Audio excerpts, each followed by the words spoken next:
All right. I went about 2 miles down the road to grab me breakfast. Breakfast of champions. Donuts and chocolate milk. When I was in high school, it was powdered white donuts and Mega Jolt. So, anyways, this is my first stop. One thing that I find really strange is that, some of the food shelves, like the Hostess stuff, they're completely out. But when it comes to cigarettes, they're dropping the prices on cigarettes, but then increasing the price on food. I find this really strange because in poor areas, the price of cigarettes is cheap and the price of food is expensive. But if you go into rich areas, the price of food and quality of food is the quality is better and the price is lower, but cigarettes are like 3 times as much. So I find this this is kind of telling, and so I'm curious to see, because this isn't necessarily a poor town. It's a kind of like a farming town or a ranch town. So I wouldn't expect it to have like the poor prices and stuff like that. But anyways, guys, that's my first stop. I'll see you on my next one. All right, guys, I am at another Circle K. I'm about 10-15 miles down the road.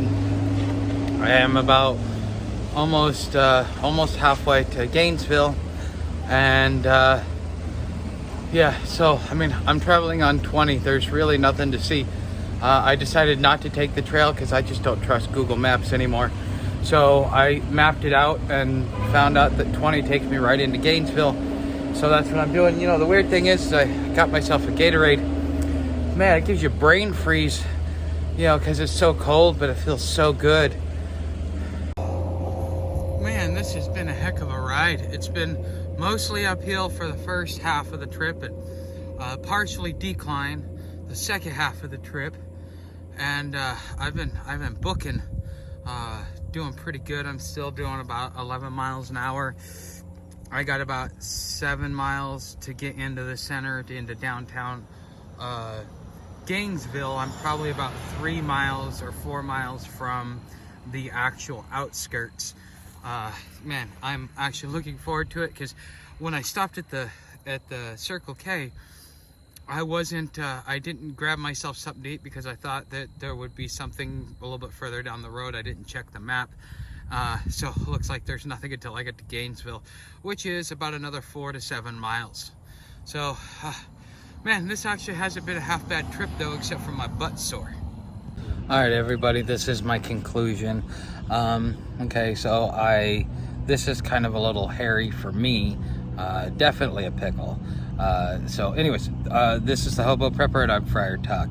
Okay, so I got here to the only place where single men can go and get a shelter, and because it looks like it's going to be raining tonight, but unless I'm here at like 8 o'clock in the morning for a bed, or actually like 7 o'clock in the morning, and there's only a few beds open.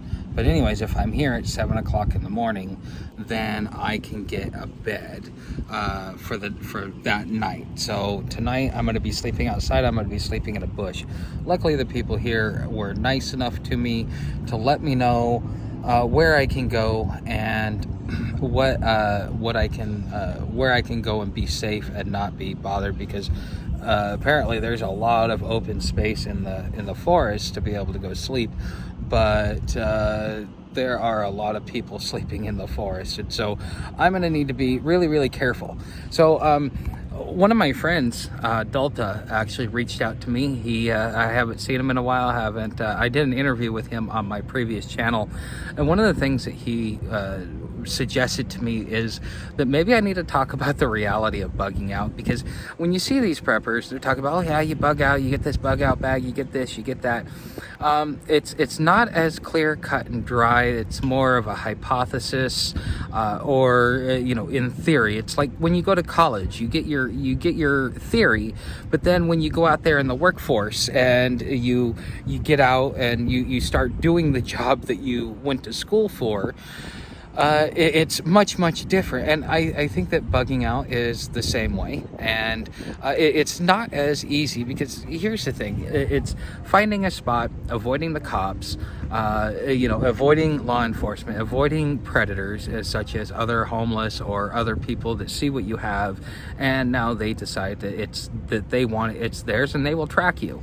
You hear these people called wolves, within the prepper community, because they'll like, yeah, I know what you have, but this is a true reality of what's really possible to go on out there. And if you're not really the if you're not prepared, if you're not putting your contingencies in, and this is something, if you get a chance to practice before you bug out, it's going to be extremely important, because you should, and some of my first videos, what I suggested is that you go and you try it. But it's been quite a while since I've been out here, been homeless, or been a nomad, been on the go, and been traveling like I am. And traveling on a bike is not as easy as it's not as easy as being on foot, and it's probably not as easy as being in a car. In a car, you can go sleep in a Walmart parking lot, but people will try and break into your car in a Walmart parking lot, in the same sense. And not only that, with a bike, people see it's valuable, and it's quick transportation. And if it's a higher end bike, well, then they can go out there and they can sell it and make some money and go buy their dope. And so you're in that situation. And so as a prepper, something that you should really wrap your head around before it's too late is that bugging out is not going to be as easy as you think it is, no matter how prepared you are. I mean, I sat here and talked with the with the people here at the shelter, the staff, and they were like, "Man, I want your stuff," because I mean, you've got the perfect setup. You've got a hobo's wet dream. I mean, you've got a bike, you've got all the gear you need. You just need to be able to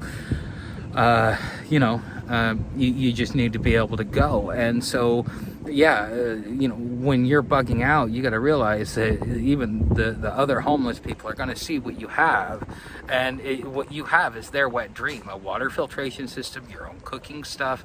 I have a bike, I have a tent, I got a sleeping bag, I got a tarp, I got everything that I need, plus, well, not really plus some, but I've got quite a bit here. And it's not as cut and dry, because these guys, I mean, a sleeping bag and a tent is probably two of the most valuable things that you could have, being a hobo, or just bugging out in general. And so this is something that you, as an individual, you should realize that it's not going to be as easy as you thought. Not only is it not going to be as easy as you thought, but there's gonna be challenges that you can't really attest to, or that you can't really prepare for. Yeah, I've had a camp spot to stay in and paid camp spots, but now I'm in a place where I can't get to a paid camp spot. Plus, until I can replace my propane. I walked by a Walmart today, but there was like 50 hobos there, and I'm like, nope. I'm just gonna keep walking. I'll wait until tomorrow when it's fresh and I can go do it then.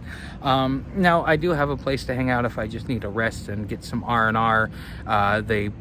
During the week they offer 3 meals a day here, so I can get fat and happy and just sit around and recoup my energy, so that I can get back on the road. Plus, with the hurricane, they're already telling me that come Wednesday or Thursday, when the hurricane hits, is that they'll automatically open up some beds. So it's going to be in my interest to stay here at least until after the hurricane hits, so that when it does hit, that we can, or that I can at least make sure to get inside, stay out of the elements, and not get caught up in it, because that's one thing you really don't want to get caught up in. And that's part of the reason why I chose to come here to Gainesville versus Tallahassee. And I'm wondering if Tallahassee would have been a little bit better, just because it's a little bit bigger of a city and it's a little bit more established. But again, here in Gainesville, there is a lot of open forest. I saw so many different places to jump in, and I was also told of some places where I could go and, one, not get harassed by the police, but it will give me a little bit more privacy.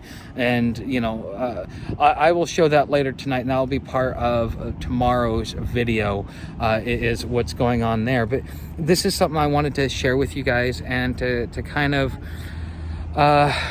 you know, give you guys a little bit of a reality check. I'm trying very hard to make sure to show you the good, the bad, and the indifferent. And you know, at least at this point, this is kind of the most stressful that I've had to deal with bugging out since Daytona Beach, when I had to go camp in that park. And you know, I don't know what's worse, you know, bugging out in a city or bugging out in the forest, because in the forest you got to worry about critters and animals and all that stuff, whereas in the city you got to worry about predators and all that stuff. So there's a lot of things to be worried about, and there's a lot of things that will force you to keep your head on a swivel. And if you don't keep your head on a swivel, if you're not paying attention to the stuff that you have, if you're not protecting your gear and keeping it close to you at all times. Now, if I had a backpack, it'd be a lot easier on me, but you know, having this bike is easier on my back. It allows me to travel quicker, and quite frankly, I wouldn't do cross country without a bike. I would Greyhound it from city to city, or I would get enough money together and you know, Greyhound it to the next big city, get some work, and Greyhound it to the next big city. That's what I did when I had a backpack. But now that I'm on a bike, it gives me a lot more versatility, and I don't have to worry about the dinosaur juice like I would with a car. So you know, cars have their place, and they will work for specific people, and that's if you've got the money and the resources for it. Because you got to realize, with a car, one of the things that you have to realize is that, you know, you've got insurance, you've got maintenance, including oil changes, broken parts. Plus, you're going to sit there in a parking lot, you're going to idle, which is going to put more wear and tear, which is going to eat up the oil for your next oil change. And then on top of that, it becomes very, very expensive. That's why I traded in my car. So there are a couple of videos that I said that I would make, and I'm going to just to let you know what they are. One is going to be on bugging out in a car, and just talking about the pros and cons of a car. And panhandling is another one that somebody asked me to do, and as well as to talk about the divisive nature of our society and kind of how it's leading us to a civil war. So these are the videos that are coming down. So if you haven't subscribed, please subscribe, like, share, hit that bell notification, leave me a comment. If you want to help me out, you can leave a tip down in my tip jar that comes to me instantly, or you can purchase some of the gear that I have down there. I get a commission off of it because it's an affiliate link. With all that being said, guys, thank you for watching. Thank you for being my friend, and thank you for all the things that you guys do for me. Although you may find what I do valuable, I find the fact that you guys are coming to me and listening and, you know, watching my videos and subscribing, that is what keeps me going. So in a way, this is a symbiotic relationship, and I want to say thank you guys, and I will see you in the next video.